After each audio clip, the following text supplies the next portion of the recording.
বছরের পর বছর ধরে কৃষক বন্ধুর টাকা পেয়ে আসছেন, আর হঠাৎ একদিন সেই টাকা বন্ধ। কিন্তু সরকার বলছে এতে নাকি কৃষকদের লাভ হবে। কিন্তু সেটা কিভাবে সম্ভব? আসলে কি সত্যি লাভ, নাকি বড় ক্ষতি লুকিয়ে আছে এর পেছনে?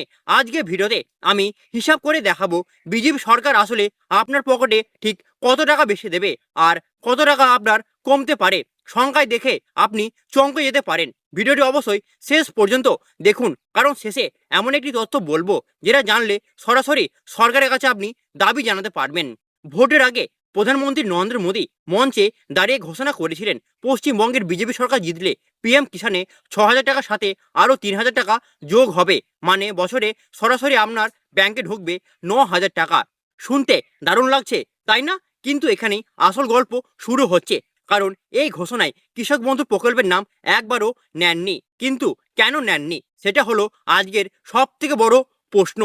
আগে বুঝুন, কৃষক বন্ধু প্রকল্পে আপনি ঠিক কত টাকা পেতেন। 1 একর বা তার বেশি জমি থাকলে বছরে 10,000 টাকা, এবং 40 ডিসিমল বা তার কম জমি থাকলে বছরে 4,000 টাকা। আর যদি মাঝামাঝি জমি থাকলে জমির হিসাব করে সেই অনুযায়ী টাকা দেওয়া হতো। এবং এর উপরে যারা পিএম কিষানেও যোগ্য ছিলেন তারা আলাদা করে বছরে 6,000 টাকা পেতেন। মানে অনেকেই বছরে পাচ্ছিলেন 10,000 প্লাস 6,000 টাকা, মানে 16,000 টাকা প্রতি বছর। এবার বলুন, 9,000 টাকা পেলে আপনার কি লাভ হবে নাকি ক্ষতি? পিএম কিষাণ প্রকল্পে একটি বড় ফাঁদ আছে, সেটা অনেকেই জানেন না। ফাঁদ নাম্বার 1, 2019 সালের পরে আপনার জমির রেকর্ড হলে আপনি নতুন করে আবেদন করতে পারবেন না। পশ্চিমবঙ্গের হাজার হাজার কৃষক এই কারণে এখন বঞ্চিত আছে।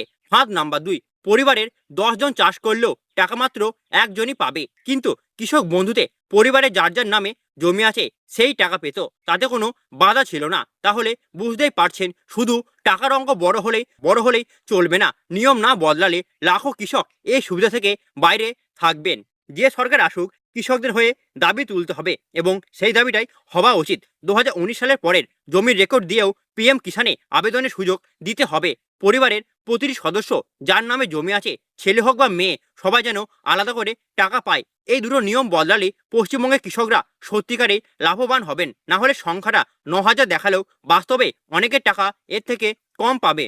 তবে আপনার কি মতামত? কৃষক বন্ধু বন্ধ হওয়া কি মেনে নেওয়া উচিত? নিচে কমেন্টে হ্যাঁ অথবা না লিখে জানান। ভিডিওটি এখনই শেয়ার করুন, কারণ এই হিসাবটা প্রতিটি কৃষক ও পরিবারের জানা দরকার। চ্যানেলে নতুন হলে এখনই আমাদের চ্যানেলটিকে সাবস্ক্রাইব করে পাশে থাকা বেল আইকনটি প্রেস করে দিন। এবং আপনি যদি আমাদের ভিডিওটি ফেসবুক থেকে দেখেন, তাহলে আমাদের ফেসবুক পেজটিকে এখনই ফলো করুন। দেখা হচ্ছে আগামীকাল নতুন ভিডিওতে। ততক্ষণ সুস্থ থাকুন, ভালো থাকুন, ধন্যবাদ।